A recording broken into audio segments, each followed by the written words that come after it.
এই ভিডিওটা শেষ পর্যন্ত দেখে যাবেন, তাহলে এমন সুন্দর একটা দৃশ্য বুঝতে পারবেন যেটা আপনি কল্পনাও করেন নাই।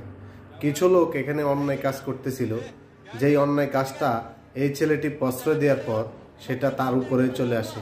দেখুন, কিছু লোক একটা মেয়ের সাথে তিনটা লোক এখানে অন্যায় কাজ করতেছিল। সেই অন্যায় কাজটা এই ছেলেটা দেখার পর বলতেছে আমি এটা থানায় গিয়ে বলে দেব। কিন্তু এই ছেলেটি যখন থানায় গিয়ে বলে দেবে বলছে, তখন তার মুখ টাকা দিয়ে ওরা সহকারে বন্ধ করে ফেলেছে। এখন ওর কাছে যে বস্তাগুলো ছিল সেই বস্তা দিয়ে বস্তার ভিতরে করে সেই মেয়েটার লাশ নিয়ে যেতেছে। নিয়ে যাওয়ার পর সেই মেয়েটাকে যখন নিয়ে যাওয়ার পর সে তো অনেক টাকা পেয়েছে। দেখুন, এই অন্যায় কাজটাকে যদি প্রশ্রয় না দিত, আজ তার বেলায় এই সমস্যাটা হইতো না।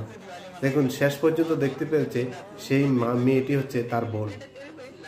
বুঝতে পেরেছেন? দেখুন, আমাদের সমাজে কিন্তু এমন এমন অন্যায় কাজ চলতেছে যেটা নিজেরা চোখে দেখেও প্রশ্রয় দিচ্ছে, কিন্তু এটাকে ব্যাকআপ খাটাচ্ছে না, এটার বিরুদ্ধে অ্যাকশন নিচ্ছে না।